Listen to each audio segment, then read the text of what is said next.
Essa pergunta ela está relacionada ao Livro dos Espíritos. É uma dúvida que chegou de uma ouvinte, parte quarta.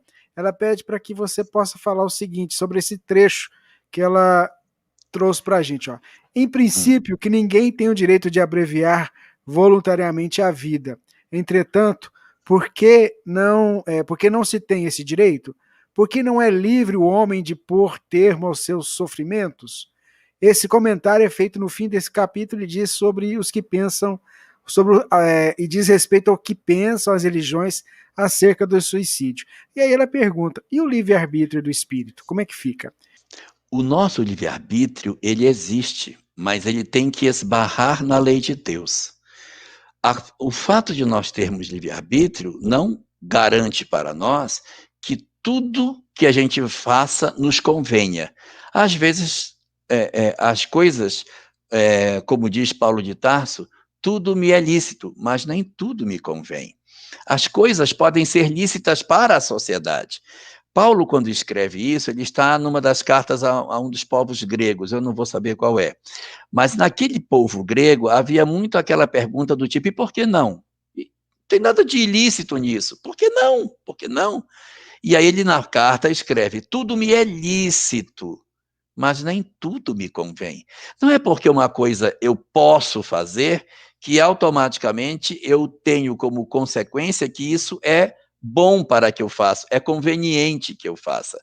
É lógico que, por exemplo, vamos dizer, nós temos alguns países do mundo em que a legislação está permitindo agora a interrupção da gestação. Você deve ter visto.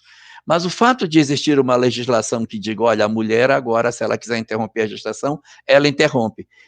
Isso tornou-se nesse país lícito, mas não me convém. O fato dela de existir a lei não abona do ponto de vista espiritual que isso se faça. A mesma coisa acontece com o livre-arbítrio. Eu não posso colocar fim à minha própria existência, eu não tenho condições de fazer isso? Tenho, basta que eu assim queira. A questão é que isso pode me ser lícito do ponto de vista legal, mas não me convém. E por que que o Espiritismo diz que a gente não deve buscar isso? O Espiritismo não é uma doutrina dogmática, ela é uma doutrina de observação. Por que que se diz que a gente não deve se suicidar? Não é porque alguém olhou uma bola de cristal e disse, isso é bom, ou isso é ruim. Ela é uma doutrina de observação.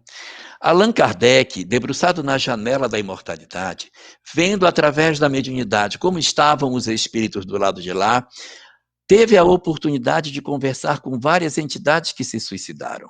No livro O Céu e o Inferno, existem 9 casos que Allan Kardec traz de espíritos em condições de suicídio. Nenhum deles relata que está bem. E não são só ali, não há nenhuma obra espírita que diga que as pessoas cometeram suicídio e estão bem no mundo espiritual. É lógico que isso não significa que elas estão perdidas, que esses espíritos não terão solução. Não. Existe a misericórdia de Deus, existe todo um trabalho de resgate. Mas é um sofrimento desnecessário. Não existe, no dizer do Espiritismo, nenhuma prova que seja justificativa para que a gente consiga efetivamente fazer perdão, não significa dizer que pelo fato de nós termos vivido uma determinada experiência, que a gente experimentou o suicídio, que isso seja o certo de se fazer. Então, o que a gente enxerga por aí? Que Allan Kardec e as demais obras espíritas apontam para nós que essa solução não é boa.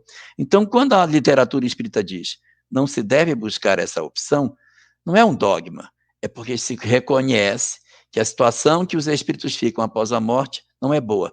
Mesmo que haja uma legislação que permita o suicídio assistido, que permita isso, permita aquilo, são decisões tomadas por uma ótica materialista.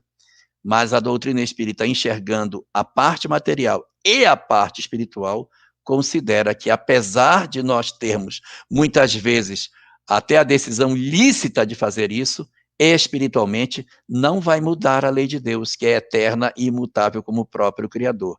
Ela continuará inamovível, e o ideal é que a gente alinhe o nosso livre-arbítrio com ela, porque quanto mais responsabilidade nós temos, mais livres nós somos.